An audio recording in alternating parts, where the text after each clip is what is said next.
Hey there, this is Slider Map, and I'm at Green Level High School here on a kind of overcast Wednesday afternoon, and I'm going to talk to you today a little bit about virtual learning and how things have been going for us here.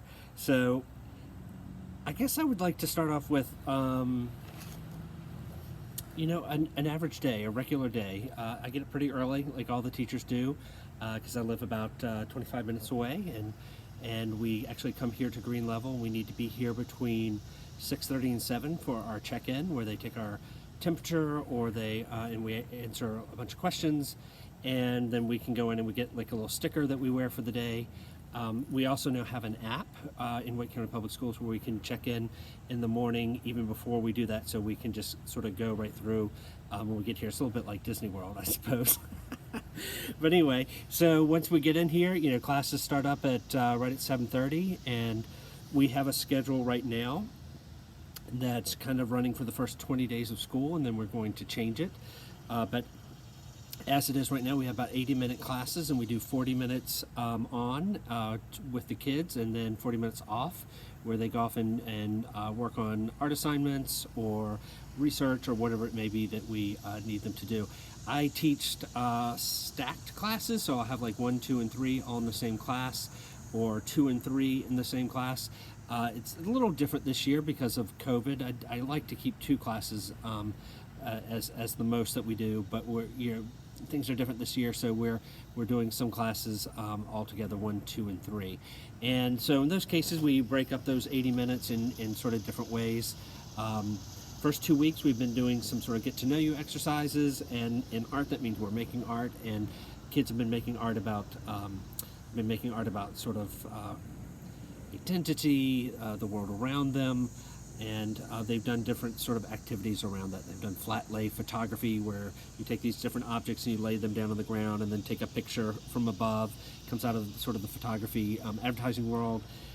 They've done masks, where they're making masks sort of in reflection, while reflecting really on the fact of wearing a mask and what it all means, and kind of where we are in history. There's a lot going on in the news, obviously, and I find that the kids sometimes really want to make art that is about those things, and sometimes they just want to make art about fashion, or they want to make art about sports, and that's the kind of open-ended approach that we take at Green Level. So, once we have advisory here, which is right now it's a 20-minute everyday time where we get to know kids who are not art students but are just in the sort of general population, and we change that up every semester, so we get to know lots of different kids outside of our disciplines, which I think is great. Think of this as a time for kids to turn in paperwork. It's a time for them to learn, do announcements, and all that sort of good stuff. So we do 3 classes a day, and I have one planning period at the end of the day. Being the department chair, I'm sometimes called into meetings during that time. We also have staff meetings during our planning period. So usually we have that time off to work, but in the beginning of the year, while things are coming up, we sometimes get pulled out into meetings during that time. So, what has been the most rewarding? I would say, like, right now, I'm actually sitting outside my classroom because I've gotten about 6 girls together who are young artists, all interested in animation, and it's just, we're not doing clubs yet. We're going to do that later, maybe in the quarter or semester, but we're encouraged to have things like meetups where the kids just come in and chat and get to know each other. It's, again, very much a part of building relationships, so that kids have a good reason to come back to school, good reason to turn on that camera, good reason to sign in to the computer and do the work, because they have relationships established with us, but also with their classmates. And it's just so cute. Like, it was super awkward for like 10 seconds, but now they're exchanging Instagram accounts, and they're talking about Discord and talking about different software, but it's been really interesting. Art kids can be a little different than even performing arts kids, and I find that sometimes they're a little more introverted, not always, but but they also, I think they really like genuine connections. So connecting them through sort of a like-minded interest like animation and design here is something that works out well. And it's just so cool to have that sound of kids in my room talking again. Um, what's been challenging this year? I think it's been everything but the teaching. Like the teaching is okay. There were a few little problems with Google that we managed. I still will forget to turn on my microphone, but my kids will remind me. They're very, very pleasant children. They're very polite. Um, and I think it's probably just all the things that come before and after the teaching. And the teaching, oh my gosh, having so many screens, so many windows open, running Remind to check up on kids in a good way to help them like get into a meeting. Hey, Mr. Map, I can't get in the meeting. Well, I give them the link or a new link. Or Remind can be used for other reasons, like during after school when they're want feedback on their artwork. But it's when you're in the moment in teaching and somebody isn't here and you're taking attendance and then you're trying to figure out, okay, all right, I need to go through talking points to connect with the parents, make sure the kids are okay, and then you'll get a ding on your phone from Remind that somebody's trying to come in the front door on Google Classroom. And I think I've now, after a couple weeks, sort of got the hang of it. That was a little hard right at the beginning, but I think that's fine. That's good. I think what's hard right now is letting go of the idea that this is going to be anything like any other year before. And I think a lot of people just work so hard to build a program, particularly in the arts, and they're so worried about the program like dying the next year that we tend to be a little more nervous in the arts when things like this happen. But the kids are doing great.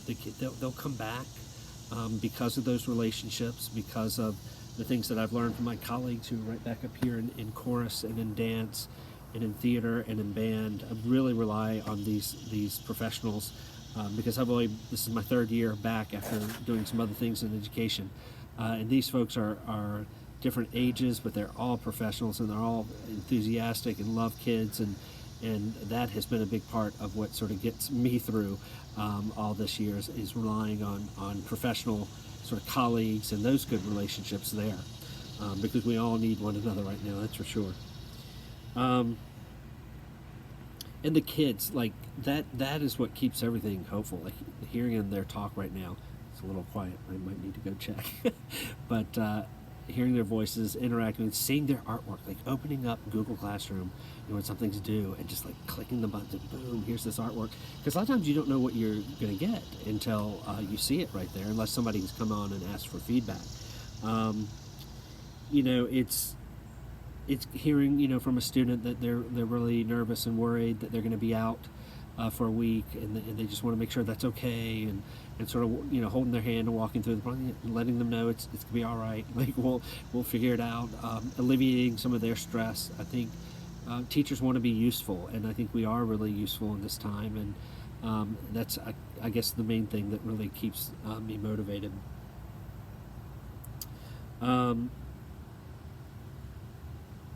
What has the pandemic taught you about the value of the arts and education? Is there a specific moment you've had with your students that illustrate that? Wow. So, of course, we all rely on Netflix and TV right now, and that's sort of an obvious connection of how the arts are important to our lives when everything else is so different, and we all miss the concerts so much, and we miss the performances, and we miss going to the museums. It's an absence that we had so much here in North Carolina and in Raleigh particularly, and it was kind of taken away for a while, and that always makes you sort of appreciate things. But art, in this last spring and now, you see how much the arts mean to the kids by how hard they work when they don't have to. Like last semester, nothing was really graded, and they knew it. They turned everything in, and they worked hard, and they made amazing artwork, and it shows me that they really rely on making art, not just consuming art, but making art in times like this. I had a student come today. We had a little parade where the kids came celebrated the teachers, which was real nice. One of my former students, an athlete, came up and said, "Hey, Mr. Mapp, let me show you the art I've been making." And he was showing me all these little paintings he'd been doing, and nothing little about them, different paintings, painting sneakers.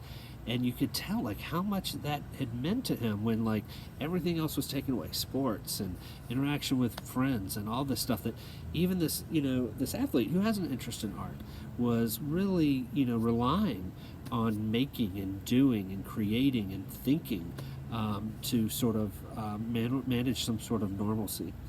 I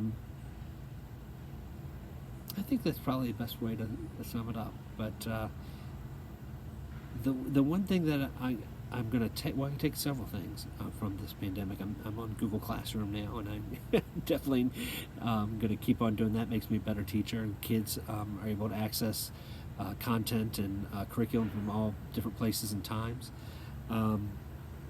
But I also noticed that some of these art lessons work really well better even at home.